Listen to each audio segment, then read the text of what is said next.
Balik po tayo dito sa San Juan, sa Philoy Flying V Center, o ating tinatawag na Volleyball Central. As we get to game number 2 of your PVL Reinforced Conference para sa Creamline Cool Smashers. Nais na nila tapusin ngayon ang laban para ma-defend ng kanilang kampyonato from last year. Para naman sa Petro Gazz Angels, gusto pa nilang pahabayin itong serye into a game number 3 which will happen tomorrow in Antipolo City. But in the meantime, dito tayo sa San Juan for that matchup. Game number 2, the Creamline Cool Smashers leading 1-0 against the Petro Gazz Angels, all live right here courtesy of ABS-CBN Sports, and it's exclusive for all our PVL fans. And of course, you're watching us on SNA and on Liga and all our HD platforms, SNA HD and Liga HD. Also online, so we'd like to welcome all our online viewers on sports.abs-cbn.com/livestream/PVL,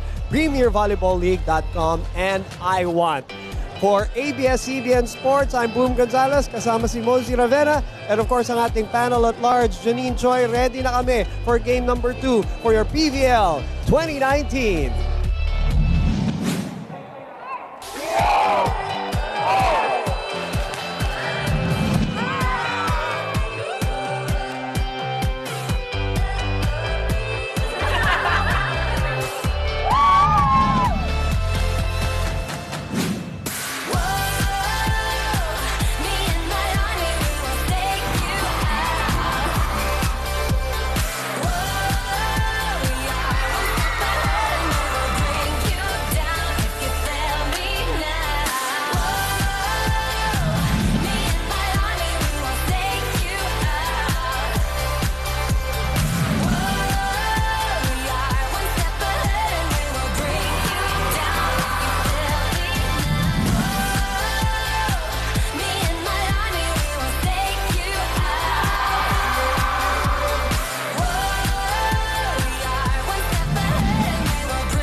Hello mga PVL fans, malapit nang magsimula ang Finals Game 2 pero balikan muna natin kung ano ang nangyari nung Game 1.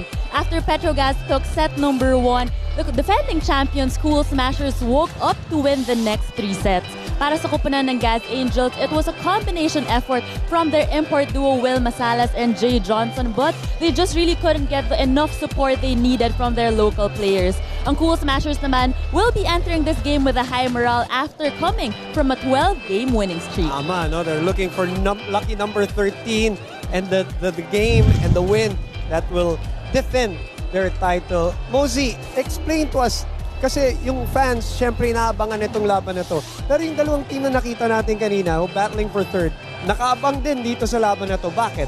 Dahil 1-1 sila, okay, no? Of course, yung Army won it a while ago and Bako Perlas na mukhang mag-cheer ngayon. Kahit kaibigan nila yung mga nasa Creamline, mukhang sa Petro Gazz mag-cheer ngayon because should Creamline win this one, it will be quotient system na between Bako Perlas and Pacific Town Army.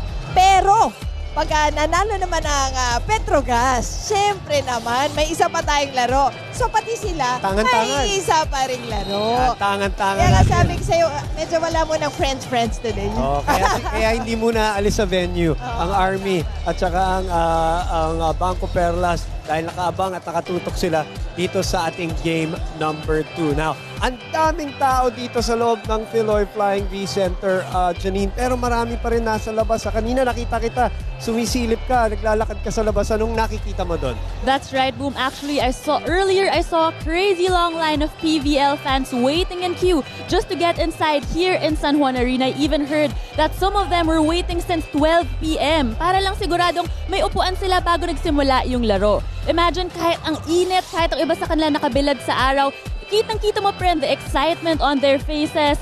Excited for live volleyball action here in San Juan Arena. Kaya naman, for all those fans who can't join us here live today, don't worry, you can still join the fun via social media. Tweet us at ABS-CBN Sports at gamitin po ninyo ang hashtag na PVL2019 for your comments and insights on the match. Also, check out exclusive photos on Instagram at ABS-CBN Sports. Make sure you keep up to date on all things about the Premier Volleyball League by visiting the country's #1 sports website, sports.abs-cbn.com. Also, lastly, please like, share, and follow our official Facebook page at Premier Volleyball League. Sayang di natin mapagkasya lahat ng mga tao dito sa loob ng Philoil Flying V Center. Pero kaya nga, may social media tayo para panoorin at samahan ang inyong mga paborito manlalaro. Kami ni Mosey magbabalik para kausapin ang mga paborito niyong player at pag-usapan ang Creamline Cool Smashers at Petro Gazz Angels dito po sa game number 2 live on SNA.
Babalik po tayo dito sa loob ng Philoil Flying V Center. Ilang minuto na lang magsisimula na ang game number 2 ng ating PVL Reinforced Finals between the Creamline Cool Smashers and the Petro Gazz Angels. Nais makabawi ng Petro Gazz Angels dito sa game number 2 para ma-extend ang ating serye. Tomorrow kagad, Mosey, walang hintay-hintay bukas kung meron tayong game number 3. Pero bago natin pag-usapan yung game number 2, daanan muna natin yung nangyari doon sa finals game number 1, Mos. Well, in that game, nakita naman natin ang Petro Gazz doon sa simula. Talaga highly contested yung first set nila. But after that, itong Creamline bumawi na todo-todo. And no looking back for them, getting 3 straight sets, winning it over Petro Gazz. But too many na nanonood sa atin dito sa PBL, you know that it wasn't the same Petro Gazz Angels, di ba, who played in that match. Dahil alam naman natin they can give out so much more. Right. In fact, ang Smashers had 10 more spikes, but they were able to force the Angels to commit 31 errors na hindi naman natin usually nakikita sa kanila. Oo. So, yun siguro yung naging factor. That's why yung Creamline Cool Smashers is able to win it over Petro Gazz Angels. Alright. At para pag-usapan yung game number 1, kasama natin dito mula sa Petro Gazz Angels, Paneng Mercado, not part of the panel today. Maglalaro si Paneng, of course, for game number 2. Ang ganda nung kapit nyo dun sa first set, no? Tapos yun nga, come from behind, nakuha nyo, nasungkit nyo. Anong nangyari from your perspective and from the team's perspective nung sets 2-4? I think kasi ang ganda ng start namin, right? Hindi kami bumitaw, grabe all out yung laro namin. Pero clearly, hindi namin na-sustain kasi visible naman ng second and third set. Ang layo ng lamang ng Creamline. So parang maski kami, nagulat kami. And at the end of the game, we saw the statistics, 31 errors, that's a lot. So, nagulat kami. Kaya, nung sa dugout pa lang, nag-usap na kami kung ano ba mga dapat namin i-adjust pa. Kasi we only had 2 days left to prepare coming to this weekend's game. So, naging maganda naman yung training namin Thursday and Friday. So, sana mapakita namin ngayong Game 2 at Game 3. Wala ko naman, Paneng, alam mo, from the get-go, from the beginning of this conference, parehong sistema lang yung ginawa nyo, yung imports, yung sa 1-2 punch nyo talaga sila, no? So, in Game 1, medyo doon nagkaroon ng konti ring diferensya dahil yun nga, you committed a lot of errors. So, coming into Game 2, may binago pa ba kayo doon sa sistemang yon o yun na nga, nag-adjust, nag-tweak lang kayo ng konti? Actually, we made major adjustments for this game. So, mamaya makikita natin yung lineup namin and then yung play namin. Na sana, nung na-practice namin na biglaan, mapakita namin ngayong mga game. Alright, quickly, bago ka namin pakaulan para maka-warm up ka na, no, Paneng. Physically, how ready are you going to be? Dahil, syempre, if you win today at yun ang gusto nyo mangyari, alam nyo na bukas ka agad yung laban. So you have to be prepared physically for this weekend's games. How do you prepare for that? Actually, yung training namin, light lang siya kung tutuusin, pero intense. Yung Okay. parang yung aura namin, yung intensity ng games namin, nung training namin during the drills, hindi siya kagaya ng mga first few trainings namin na parang relax lang. Pero ito, kita namin nag-enjoy kami, ang ingay namin. And parang, determined, very determined kami na mapanalo yung mga game. One game at a time. Yes, Ito muna, one game game number at a 2. time. Good Yes. luck. Good luck. Thank you. Paneng Mercado, kasama natin dito sa panel, breaking down that Game 1 finals loss against Creamline Cool Smashers. Depensa, importante yan today. Alam naman natin ang daming weapons nitong Creamline Cool Smashers, especially that floor defense. And that will be anchored, of course, by that girl on your screens.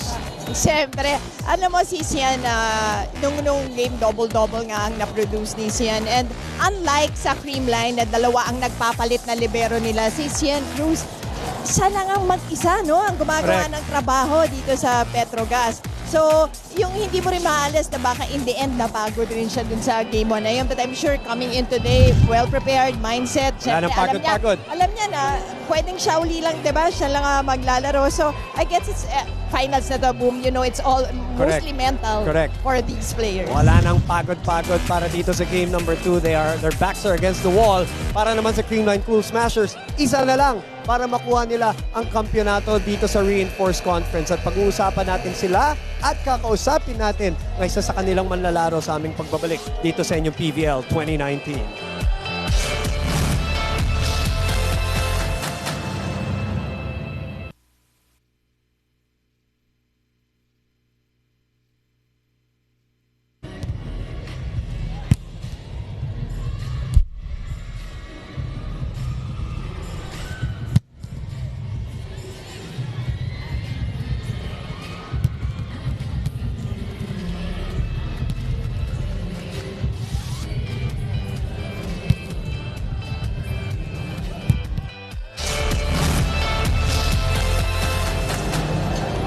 Balik po tayo kaagad dito sa ating exclusive coverage ng inyong PVL Reinforced Conference. Game number 2 ng ating finals. At kasama naman natin mula sa defending champions and ang ating best setter, Gia Morado. Thanks for the time, Gia. Real quick, you've been in this position before, clinching day, clinching game, closing out game. Is the preparation different for you from college days and even last year here for Creamline? Does it become different for you today? Not really, because I've always been with Coach Ty. And Right. It's always the same. Whether it's a fairly light game or a really hard game, it's always the same kind of preparation. So, syempre, hard training pa rin kami yesterday. Para pagdating today, it's just like any other game. No pressure and just stick to the game plan. Wala ko naman, Gia, no? Coming into this conference, well, even in the previous years, alam natin na ikaw nga, one of the best setters, if not the very best. Ngayon, in this game today, ano bang, kami lahat nagtataka, paano ka nagdi-distribute? Paano mo naiisip? Ano ba yan, yung in-game situations? You just think of it as yung game per se, yung ganun. I think it's because we've been exposed to every kind of situation, of game situations with Coach Ty. So pagdating ng game, kahit sinong bigyan ko, kaya naman mag-contribute. So yun, that's siguro yung isang strength din namin as a team. Kahit sinong pwede kong bigyan, pupuntos. Personally, it's all instinct now for you. Yeah. And your instincts has given you another Best Setter Award. Congratulations. Thank And good you. luck for game number 2, Gia. Thank you for your Thank time. you. Ang ating Best Setter dito sa PVL Reinforced Conference, Gia Morado, of course, for game number 2, gusto na nila tapusin today. Isa sa mga nakikinabang dun sa kanyang magandang instincts, si Ali Blanco, napakaganda ng inilaro nung game number 1, Mosey. You know what you like about Ali Blanco was that, in the beginning, iffy nga, maraming nagko-question dun sa ability niya. But through every game, nag-i-improve talaga si Ali. And finally, I think ngayon, ito na yung mga best games niya so far, coming into the semis and then ngayon nga sa finals. So, I guess, tamang-tama yung pagpipik ni Ali Blanco at yung binibigay niyang tulong when it comes to points from the middle at yung blocking din niya to Creamline. Dahil alam naman natin, yung blocking, isa yan sa mga Waterloo ng Creamline Gold Smashers. But, Dalawa lang ba nung game number 1? Oo, no? 2 rin eh. Previous to that game, ganun din. Dalawa rin lang. So, in fact, sabi nga ni Eliza dati nung na-interview natin siya na yun nga yung wini-work on nila, yung blocking na yan.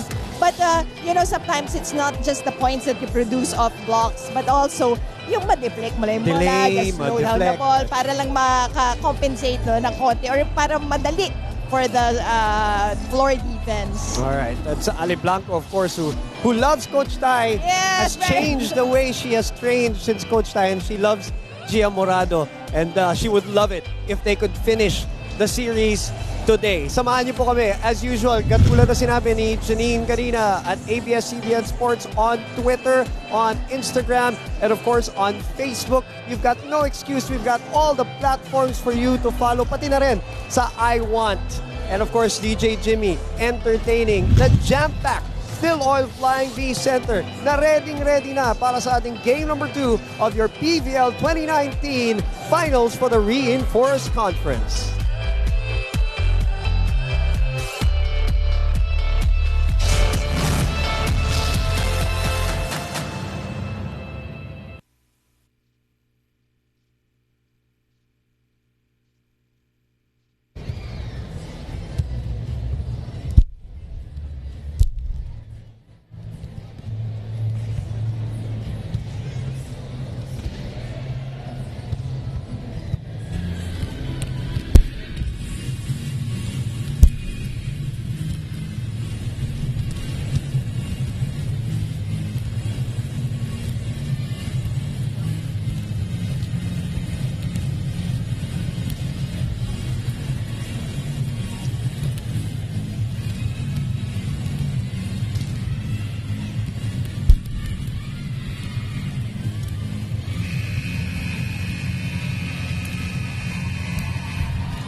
Presenting our national officials for this match.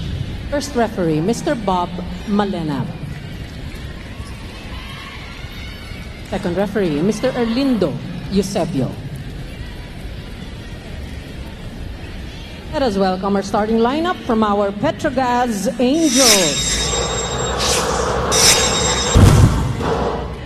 Let's begin with their team captain, foreign guest player from the USA, Janisa Johnson. At number 1, our second best middle blocker of the conference, Cherry Rose Nunag. Number 2, Janelle Welch Cheng. Number 6, Jeanette Panaga. Number 9, our best foreign guest player for this conference, Wilma Salas from Cuba. And number 16, Jonah Sabete. Libero, number 18, Cien Cruz. Head coach, Mr. Arnold Lanyor. Presenting our defending champions, our Creamline Pool Smashers. Team captain is this conference's second best outside hitter and conference MVP. Number 2, Eliza Valdez. At number 5, Risa Sato. Number 7, Michelle Gumabao. Number 12, this conference's best setter, Julia Melissa Morado. Number 16, our foreign guest player from Thailand, Kotika Taufin. And number 18, our foreign guest player from Venezuela, Aliasar Blanco. Libero, number 11, Kyla Atienza. Head coach, Mr. Anusorn Tai Bundit. This is game 2 of the Game 2 ng ating PVL Reinforced Finals. The starting lineups, nabanggit ni Paneng, the adjustments that we are going to look forward to here in game number 2, Mosey, para sa Petro Gazz Angels. They're the ones who need to adjust. They're the ones who are in the back foot, so to speak, dito sa ating serye. So, nakita na nga natin, yung pala yung sinasabi ni Panig, so Sabete, no? Starting now for Coach Arnold Lanyog. As you can see, the starters also for Creamline Cool Smashers. Na isang panalo na lang ang kailangan. Kailangan na nilang or gusto na nilang tapusin today para to be repeat champions in the reinforced conference. But what a job para dito sa Petro Gazz Angels, Mosey. And yung recognition ng Creamline na kailangan matapos na nila today because kung di mahihirapan talaga sila if they push it to another one. So, yun din, ganun yung kumbaga respeto that Creamline has for Petro Gazz. Alam nila dangerous na. Yes, very. 26-24 ang ating first set. A come from behind win para dito sa Petro Gazz Angels. The MVP starts the scoring for Creamline. What will the changes do, in your opinion, para dito sa starting lineup by bringing in Sabete? What's the idea behind it, Mosey, para dito sa Petro Gazz Angels? Well, you know, if you, ako, looking back, Well read by ito UAP, you know, parang medyo style ng Lasal yan, yung babaguhin bigla pagdating ng finals, no? It's either sa rotation or dun sa, kumbaga, sa tao inside. So, it's something na parang, yun ang panlaban nila kay Coach Tai sometimes, no? But let's see if it will work. Yeah, in today's match. But parang may ganun nakikita ko yan palagi dun sa mga previous encounters dun sa UAP nga. And as you can see naman si Coach Arnold Lanyog is coach of Creamline. Siyempre, Lasal and Benil. Dalawang service errors kaagad dito. Back-to-back as Sabete goes wide dun sa kanyang palo. 3. That will be Creamline point.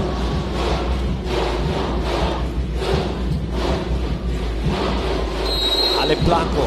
Alam mo kasi spectacular game number 1. Si Coach Tai, no, going back to your point nga, our point a while ago, yung si Coach Tai kasi game preparation, hindi mo talaga yan matatanga. May notebook yan lahat yan, sinusunod niya information, and that's why pagdating sa training, tinuturo niya na kung anong gagawin niya. But you know, sometimes also yung in-game adjustments, doon syempre nagkakatali-tali yung mga coaches natin. Anong nagawa ni Coach Tai at the Creamline Cool Smashers as we saw that point from Salas to kind of negate Salas? I mean, Salas and Johnson still scored the abundance of the points. 38 points para sa dalawang import.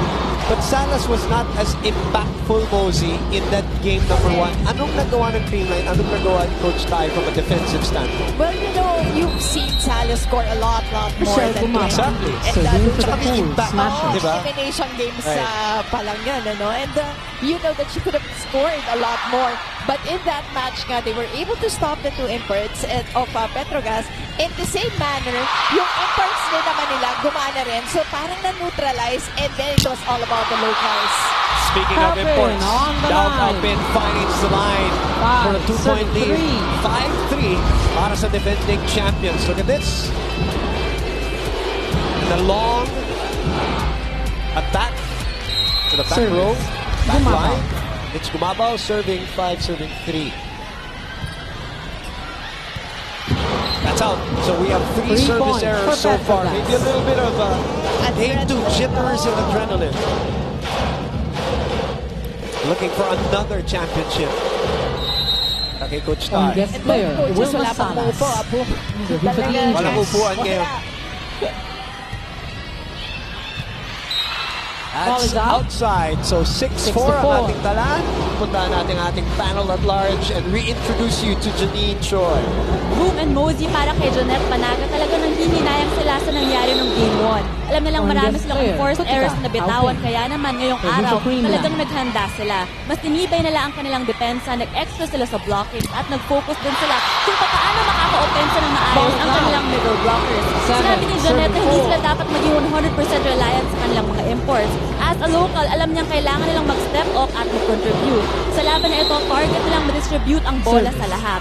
Coming into this game, excited ang koponan ng Petro Gazz na makabawi at maipakita ang tunay nilang laro. Balik sa inyo, Boom at Mosey. Salamat sa Cesar. Janine ng 5, naka-double 7. figures na local para dito sa Petro Gazz Angels. Barely also at 10 points talking about Pangs. Another service error naman kay Kaupin dito para pamigay ang puntos dito sa Serving for Petro Gazz. Well, ito, dapat ang Petro Gazz, they are able to take advantage, sasabihin ko pala, Too long. of those errors. First but technical they timeout. give 8. a freebie Creamline. just like 5. that. Nagbibigayan yung dalawang koponan. 8-5. Magbabalik po kami.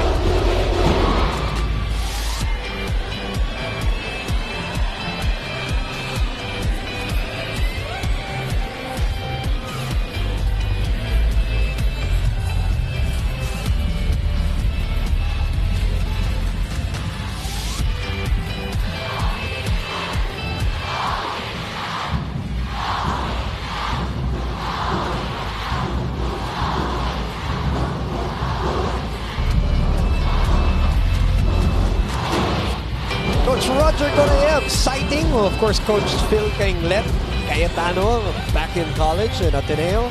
They're here inside the Philoil Flying V Center, capturing the moments dahil napakaingay, napakagulo in a good way. Yes. At napakasaya ng atmosphere dito sa Philoil Flying V Center for game number 2 ng inyong PVL Reinforced Conference. Siksikan.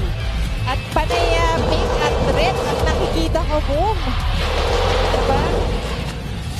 End of the first And technical what? time. 4 service Serving errors for the already so Smashers, far by number both 5. teams.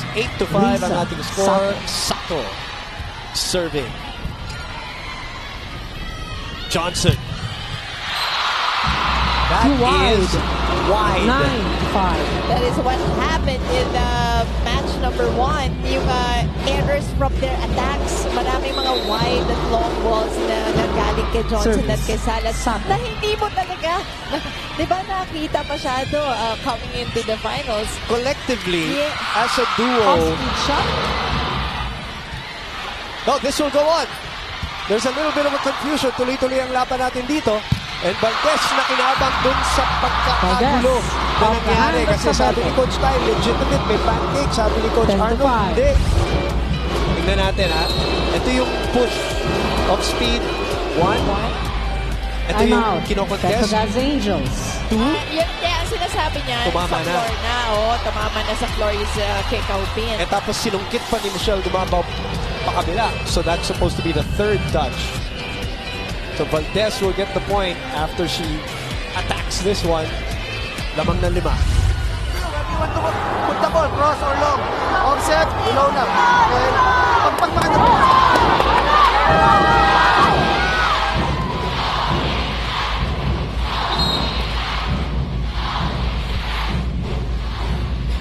Yan Cruz on your screens. As we discussed ating pregame, her floor defense, her anchoring the floor defense. 10-5 the Crucial score yan para in the dito sa first set. Petrogas na Creamline on dehado top. ng 5 ngayon. Serving number And 5. serving five. Risa. Game, 16 dicks and 16 receptions. Johnson. Salas from behind, too high. Blanco na naman Blanco mula kay with a Gia good attack. Borado. And they 11-5. just connected well, you know, through time and syempre a lot of practice. Yung si Blanco, you would see her kahit na nakikita na niya na Service. parang broken na, she will Sato. still come in and try to go for kahit decoy lang. Kumbaga yung tiwala niya kay Gia, napakalaki na. Ayun na naman. This is a 7-point lead. You know, Mosey, Regalo, meron tayo lagi Blanco. sinasabi in sports na 12-5. peaking at the right time.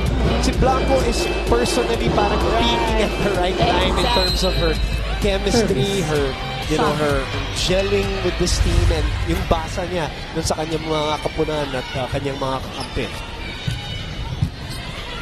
Morado, balik kay Blanco. Nandun si Cruz. Cheng. Johnson. Off the block. Little strength, a little more strength on that attack. Serving Ito 12. naman yung mahirap. Pag nakuha naman ni Johnson at ni Salas yung momentum nila, and that's going to be hard also for Creamline. Kaya Yeah, kailangan na dito Serving for the matibay na, Angels. subukan na ng Creamline, matibay yung kanilang unang-una, net defense. And yung syempre floor. Valdez, right It's on like the having a line. third import in your team. It's so 13-6. unfair sometimes because Liza Valdez. Kaya nga if both imports of both squads neutralize themselves, Ay, Gio ito yung mga Morado, magiging serving to the difference. pool. Smashers. Smashers. Panaga had 10. Yun siya niyang next highest pointer, highest sa local. Alais had 16. An excellent serving by Gia Morado with an ace. Paneng Mercado now will come in, so that Substitution, experiment Petro Gazz. of Joan 16 Sabete in the now first for set as a Mercado. starter 10. did not pan out para kay Coach Arnold. Balik dito si Paneng at Service. balik ang bola kay Morado. Gia para sa ating service 14-6. Mabilis naman ang adjustment na ni Coach Arnold Lanyon. Johnson. Oh, there Johnson from the right. Johnson just 7, drilling that 14. one in. Hindi na naghintay si Coach Arnold the second set. Hindi niya na hinintay. Oh, adjust na tayo kasi mukhang nagpo-pull away na itong For the Creamline. team captain, Janisa Johnson. The Serving. captain serving. Morado. Little low Low para to kay draw. Blanco. 2 straight points 14. para dito sa Petro Gazz Angels.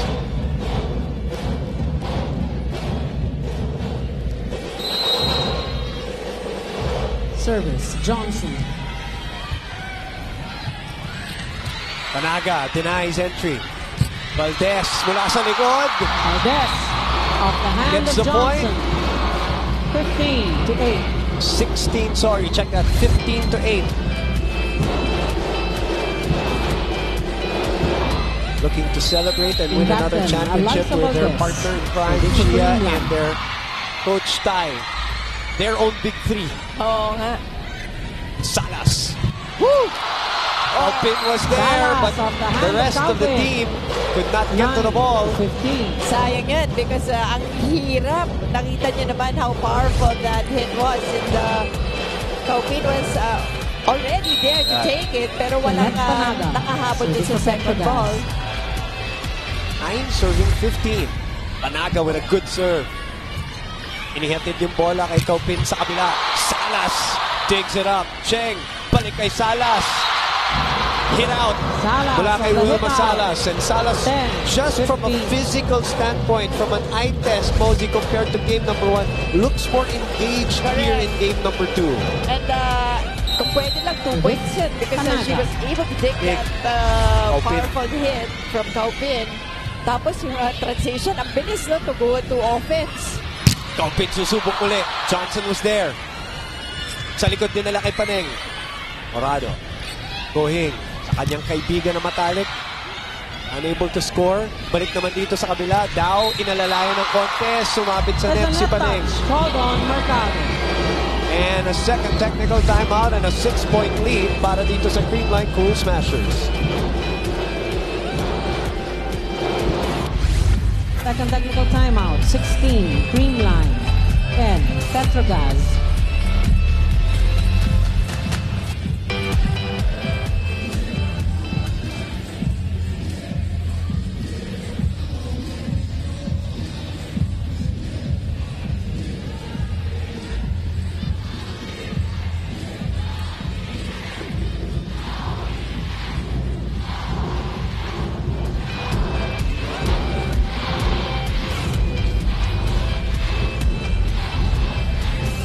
Balik po tayo dito sa loob ng Philoil Flying V Center. Nung ano pa, no? Nung game 1 pa niya iniiwasan yung camera at nahuhuli siya eh. Kita natin, no? Of course, the LaSalle players, or Yeah. a lot of them have been attending the games. Gonzaga. Obviously. Oo. Sanya, nakita natin si Baron, sila KKD, supporting, of course, Petro Gazz Angels. End of the second. Little Angel? Technical timeout. A little birdie pala Alabama nakalagay. Ano ka foreign cute guest to? player. Little Angel ang tawag ko. Little birdie pala siya.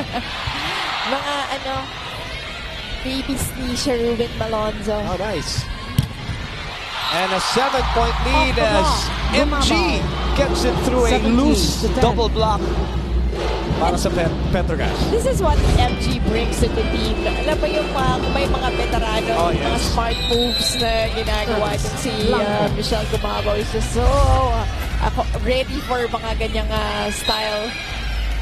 She always works within her strengths ever since Correct. college. So Mosey, we've covered her whole college career. Nakita nga natin siya nagsimula na parang very mechanical. Remember her first 2 years, Mosey? And then she evolved into this great blocker, this great middle hitter. And then she always parang played around her strengths. She never tried to do more than what is expected. Tama. And you just polished it until makikita mo ngayon, you want FG in your team, di ba? Dahil yung mga little things nga na nagagawa niya. Parang mga suroses yan di ba? Right. Naka-score na naman doon ng Petro Gazz. Balik sila dito kay Gumabaw and she scores on cue again. And gets a ball touch. it's back to a 7-point lead, 18-11 for the Creamline Cool Smashers. And Wilma Salas a little frustrated dito sa kabila because she's not getting the sets that she wants. Saka lumulusot sa kanya yung bola ng mga hitters ng Creamline.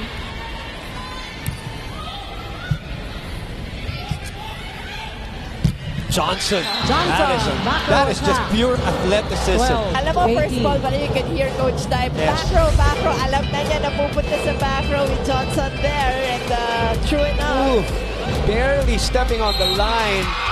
But then between the blockers, Gemma Galanza. And po yung ingay mula sa fans ng Creamline ay papasok na dito for defense. Sa backline, kasama nila Going at Eliza Valdez. For Petro Gazz. She gets the first ball. Ito yung sinasabi mong malalim na bench ng Creamline Cool Smashers. Sila pwede maglaro. They can form another team here in the reinforced conference if they wanted to. What a setup. Flight. I'm out. Petro Gazz Angels. On point dun sa palo. Sundao Kaupin, 19-12. For the Cool Smashers. Diba? Ano instruction natin? Dalawa spiker. Oh, 1-on-1 na yan. Tapos pumesto ka na doon. Hindi naman pumapatong Okay? Para ang block mo nakasarado sa cross, hindi yung pahabol na gano'n. Hindi open na open sa gitna. Kapag dalawa kailangan naka-establish.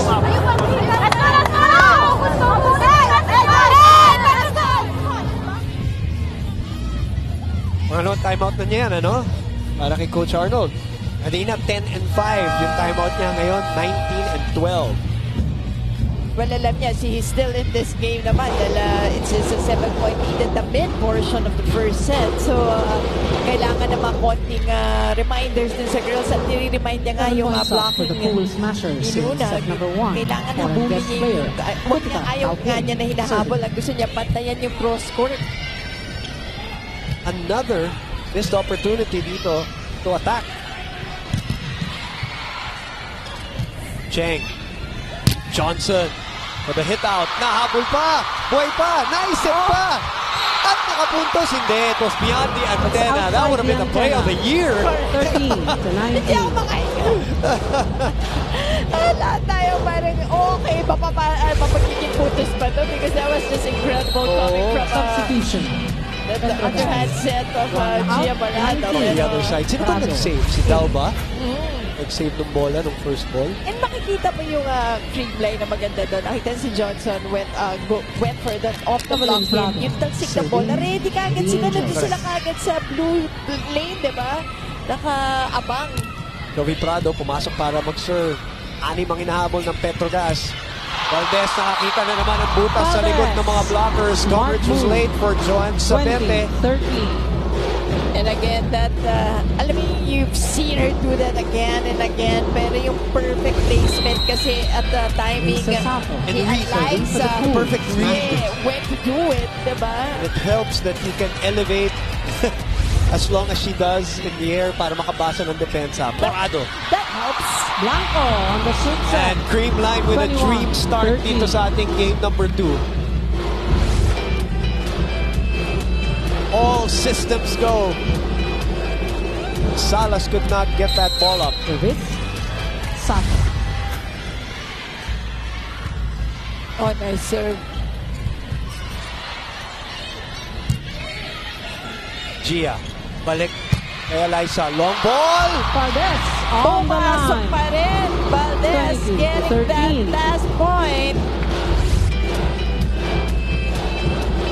Actually, kulang sa spin yung bola. Pero ayun, pumasok pa rin. Everybody thought it was going to go out. Pero home ad.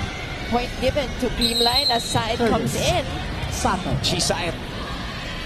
Siya naman ang magsiset. Sato again with that sharp serve. Saet underhands it again to Jay Johnson. Goes cross-court with a bullet. cross-court shot. And 14, despite Sato 22. being there, si Alyssa halos nandun na rin, but it was just so fast. Saet. Serving for the Angels. Isa recovers sa likod. Kaupin.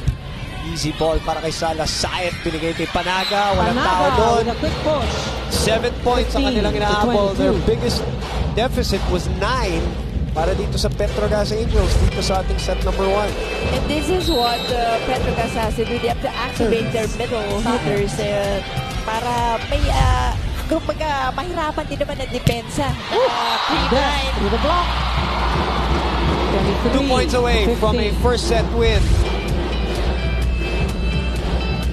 Kumagaling, dalawang blockers kay Ali Blanco.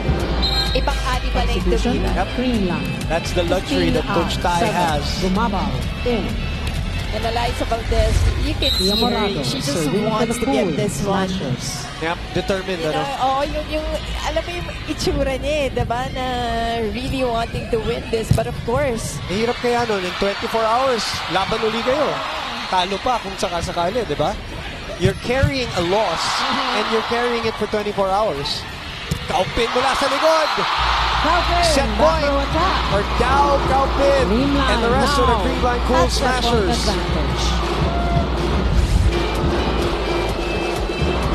Our Pangpos save of the day was this one. Look at that. Atienza with the left hand. Sungkit lang. napataas lang yung bola. At yun lang ang kinailangan ni Kaupin para makapuntos. That's out.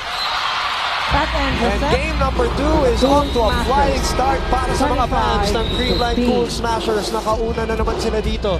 They're 2 sets away from defending their title sa inyong PVL Reinforced Conference.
A 10-point win in the first set, 25-15. Creamline Cool Smashers off to a attacking start, aggressive, focused. At sabi nga natin, nais na nilang tapusin ang serye ngayong Sabado dito sa Philoil Flying V Center. What did you see, Mosey Ravena? You know, ang sayang, because Creamline started with a shaky service. Serving. Diba, serving, tama ka. Parang shaky, hindi na-capitalize ng Petro Gazz. Yung mga errors sa service, ang dami rin nun Kasi sinagot din nila. Yun lang Kaya nga, that's why So, kasi ang daling kunin ng momentum pag gano'n mga from service errors o service errors. Right. Ang daling kunin ng momentum sana, but they weren't able to do it. So, ito namang Creamline was just got back their groove and just went on swinging away. Pero at least, nakitaan natin si Johnson, si Salas, na mga yung back to the old, na may mga powerful hits. Pero kinulang, as you can see, 17 attack points for Creamline to the 9 only of Petro Gazz, which is really, alam natin that they can do so much more. And errors, well, one more for Petro Gazz, but still, no, sayang nga, yun nga yung sayang din. Yung sana nakuha nila yung momentum in the beginning of that first set. But let's see, game 2, ano pang mga adjustments ang pwede pang gawin ni Coach Arnold Lanyog as he started off this match. Naiba nga yung starters niya, but in the mid portion, went back to his old starter, pinalik si Paning Mercado, pero pinunod din ulit, pinalik ulit si Sabete. So, yung mga moves rin ni Coach Arnold, alam mo talaga na hindi pwedeng madali for Creamline to get this match. Pero ngayon, Sabete na naman ang magsisimula ng ating second set. Boom Gonzalez, Jose Ravena, Greg Alneri in charge of our live and exclusive coverage of the Game 2, the finals of PVL Reinforced Conference. And again, at papasalamat kami at bumabate sa lahat ng mga nanonood online platforms. As Eliza Valdez gets the first point here again. ABS-CBN Sports, Premier Volleyball League, ang ating Facebook page, premiervolleyballleague.com, of course. Want to watch us live. And iWant and ABS-CBN, or make that sports.abs-cbn.com/livestream/PVL. Johnson unable to finish that play. Gumapaw sa kabila. Cruz able to pop it up. Pump set to Sabete. Gia.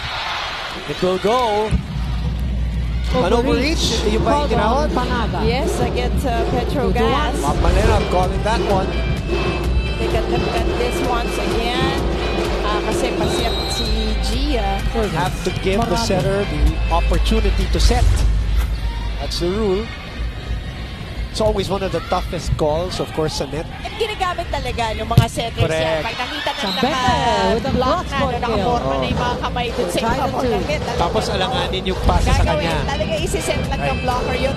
Actually, napatatamahin dun sa mga kamay. Sabete! Inunahan si Michelle Gumapaw sa net. Look at that reaction. They need something positive here, like service aces. Would be good. And you've seen Sabete from in the elimination round, even in the semifinals. Yung laging handa pag pinubunod ni Coach Arnold would really produce points for him. And instantly. Another service ace. So, 4-2 is the biggest lead of Petro Gazz in this match. Back-to-back service aces from Johnson. Tina-target si Guhing. This time though, 3 points sends it to the net. 3 serving 4. So Eliza Valdez will go service deck.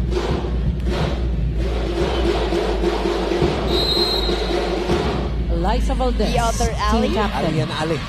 Serving for the Cool Smashers. That's out. Ball is out. Johnson lets it sail. 5-3. See, when you're in the right position, diba? Alam mo na nalalabas siya Hindi mo kailangan i-second guess yung sarili mo. Net Panada. 10 points in that first Angels. game number 1. Goes to Eliza. Open up to Pin. Cheng sumilip sa depensa. Inangat kay Salas. Blanco. Salas, turn back by Blanco. You know, Ali Blanco serving once 5. again, you know, just kumbaga, it just took her a little bit of time to figure out